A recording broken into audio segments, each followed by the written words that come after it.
اعوذ باللہ من الشیطان الرجیم بسم اللہ الرحمن الرحیم رب اشرح لی صدری ویسر لی امری واحلل عقدۃ من لسانی یفقہوا قولی۔ بکھرے موتی حصہ اول۔ 27 سال کے بعد اللہ کے راستے سے واپس آنا۔ حضرت امام ربیہ رحمۃ اللہ علیہ کے والد ابو عبد الرحمن فروخ کو بنو امیہ کے عہد میں خراسان کی طرف ایک مہم پر جانا پڑا۔ اس وقت ربیہ شکم مادر یعنی پیٹ میں تھے۔ فروخ نے چلتے وقت اپنی بیوی کے پاس 23,000 دینار گھر کے خرچے کے لیے چھوڑ دیے تھے۔ خراسان پہنچ کر کچھ ایسے اتفاقات پیش آئے کہ فروخ پورے 27 سال تک وطن مدینہ واپس نہ آ سکے۔ ربیہ کی والدہ بہت روشن خیال اور عقل مند تھیں۔ ربیہ سن شعور یعنی جوانی کو پہنچے تو انہوں نے ان کے لیے تعلیم کا اچھے سے اچھا انتظام کیا اور اس سلسلے میں جتنا روپیہ ان کے پاس تھا سب خرچ کر ڈالا۔ 27 برس کے بعد جب فروخ مدینہ واپس آئے تو اس شان سے گھوڑے پر سوار تھے اور ہاتھ میں نیزہ تھا۔ مکان پر پہنچ کر نیزے کی نوک سے دروازہ کھٹکھٹایا۔ دستک سن کر ربیہ دروازے پر آئے۔ باپ بیٹے آمنے سامنے لیکن ایک دوسرے سے بالکل نا آشنا یعنی انجان تھے۔ ربیہ نے فروخ کو اجنبی سمجھ کر کہا، اے دشمن خدا، تو میرے مکان پر حملہ کرتا ہے؟ فروخ بولے، نہیں بلکہ اے دشمن خدا، تو میرے حرم میں گھسا ہوا ہے۔ اسی میں بات بڑھ گئی اور نوبت یہاں تک پہنچی کہ دونوں ایک دوسرے سے دستے گریباں ہو گئے اور اس شور و گل اور ہنگامے کی آواز سے آس پاس کے لوگ جمع ہو گئے۔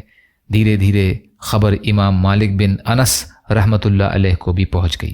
ربیہ اس وقت عمر کے لحاظ سے نوجوان تھے لیکن ان کے علم اور فضل کا چرچا دور دور تک پھیل گیا تھا اور امام مالک رحمۃ اللہ علیہ جیسے ائمہ حدیث ان کے درس میں شریک ہوتے تھے۔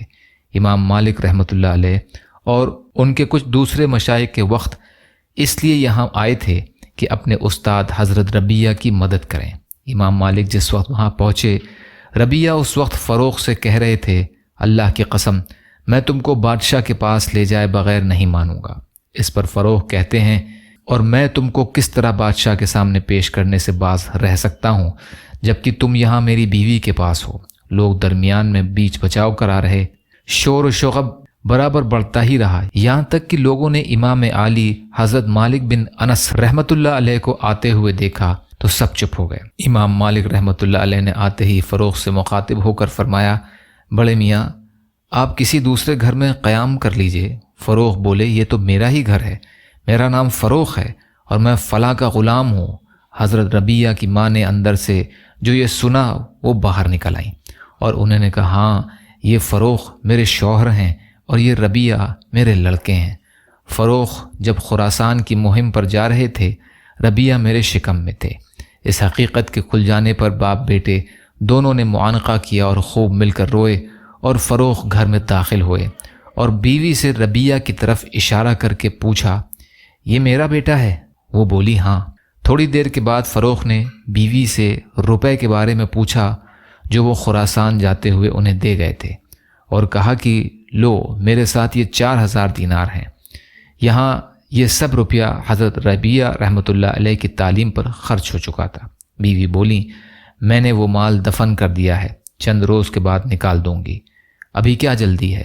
معمول کے مطابق حضرت ربیہ رحمۃ اللہ علیہ وقت پر مسجد میں تشریف لے گئے اور درس شروع کر دیا، جس میں امام مالک رحمۃ اللہ علیہ، حسن بن زید رحمۃ اللہ علیہ، بن ابی علی اور دوسرے اعیان مدینہ شریک تھے۔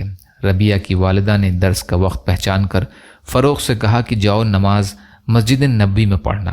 اب فروخ یہاں آئے، نماز پڑھی، پھر انہوں نے دیکھا کہ درس حدیث کا ایک زبردست حلقہ قائم ہے۔ ان کو سننے کا شوق ہوا، حلقے کے قریب چلے گئے۔ لوگوں نے ان کو دیکھ کر راستہ دینا شروع کیا۔ حضرت ربیہ رحمۃ اللہ علیہ نے درس میں خلل پڑنے کے خیال سے سر جھکا لیا اور ایسے ہو گئے کہ جیسے انہیں دیکھا ہی نہیں۔ فروخ اس حالت میں ان کی پہچان نہ کر سکے۔ لوگوں سے پوچھا، یہ کون ہے؟ جواب دیا، ربیہ بن ابی عبد الرحمن۔ ابو عبد الرحمن فروخ خوشی سے بےتاب ہو گئے اور کہنے لگے، اللہ نے میرے بیٹے کا مرتبہ بلند کیا ہے۔ گھر واپس آئے تو بیوی سے بولے میں نے آج تمہارے بیٹے کو ایسی شان میں دیکھا ہے کہ کسی صاحب علم و فقہ کو نہیں دیکھا۔ اب حضرت ربیہ رحمۃ اللہ علیہ کی والدہ نے کہا آپ کو کیا چیز پسند ہے، وہ 1000 دینار یا یہ جاؤ منزلت علمی؟ فروخ بولے اللہ کی قسم یہ وجاہت زیادہ محبوب ہے۔ کہنے لگیں میں نے وہ سب روپیہ اسی پر خرچ کر دیا ہے۔ فروخ بولے تم نے وہ روپیہ صحیح کام میں خرچ کیا ہے۔ تاریخ بغداد سے لیا گیا ہے یہ۔ یا اللہ ہم سب کو کہنے سننے سے زیادہ عمل کی توفیق عطا فرما۔ یا اللہ مظلوم فلسطینیوں کی، کشمیریوں کی، روہنگیا مسلمانوں کی اور مسلمان جہاں بھی پریشان حال ہیں، ظالموں کے ظلم کا شکار ہیں، یا اللہ آپ ان کی بھرپور مدد فرمائیے۔ ہم سب کو اپنی استطاعت کے بقدر اپنا حق ادا کرنے والا بنائیے۔ یا اللہ آپ قادر مطلق ہیں، ہر شے پر قادر ہیں، آپ کے لیے ہر چیز آسان ہے، ہمارے لیے بھی آسانیاں پیدا فرمائیے۔ صبر کرنے والا، شکر کرنے والا اور اچھی طرح عبادت کرنے والا بنائیے۔ یا اللہ جو مانگا وہ بھی عطا کر دیجئے، جو مانگنے سے رہ گئے وہ بھی عطا فرما دیجئے۔ ربنا تقبل منا انک انت السمیع العلیم برحمتک یا ارحم الراحمین۔ لا الہ الا اللہ محمد رسول اللہ۔ السلام علیکم۔